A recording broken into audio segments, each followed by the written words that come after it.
Kanaafiyyuu si fayyadee waan yaadeef qabadhee dhufeera jechuudha viidiyoo kana. Warri buukii baankii ofirkaa qabdanuu kan keessan irratti warri galfattanuu maatii keessaniin immoo irratti naa guutaa warri jettanu jechuudha. Amma ajajni sun jijjiirame.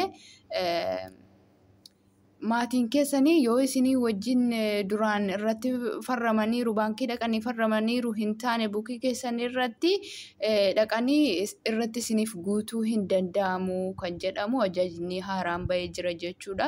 Kanaafiyyuu of eeggannoo godhaan isiniin jedha. Warri ofirkaa qabdanus ofirkaa hin qabnes warri biyya irraa fagoo jirtanu biyya alaa kan jirtanu jechuudha. Tokkuma ta'eera kanaafiyyuu of eeggannoo godhaa. Utuu hin beekin yookaan viidiyoo ajaja amma bahe utuu hin ilaalin birrii keessan ergitanii birriin keessan bilaashee isiniin jalaa hin ta'iniin isiniin jedha.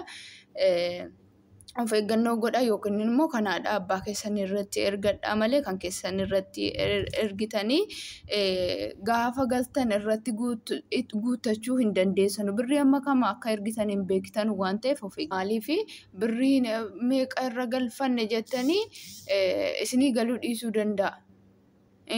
Dhugumaan irra galeeramoo irra hin galle hammamiyyi qabatamaan beektan. Kanaafiyyuu tokkuma jechuudha kan hin qabnes kan akkaawuntii of biraa qabus hin qabnes jechuudha. Hin shawwadaminaa jechuun barbaada. Of eeggannoo godhaan isiniin jedha.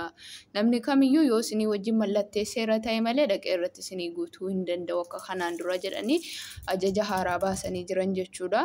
Kanaafiyyuu of eeggannoo godhaan isiniin jedha. Utuu hin beekin utuu viidiyoo hin daawwatin illee ajaja bahee haaraa utuu hin dhagahin yoo kan erguudhaaf jettan taatanii of eeggannoo godhaan isiniin jedha. Galatoomaa.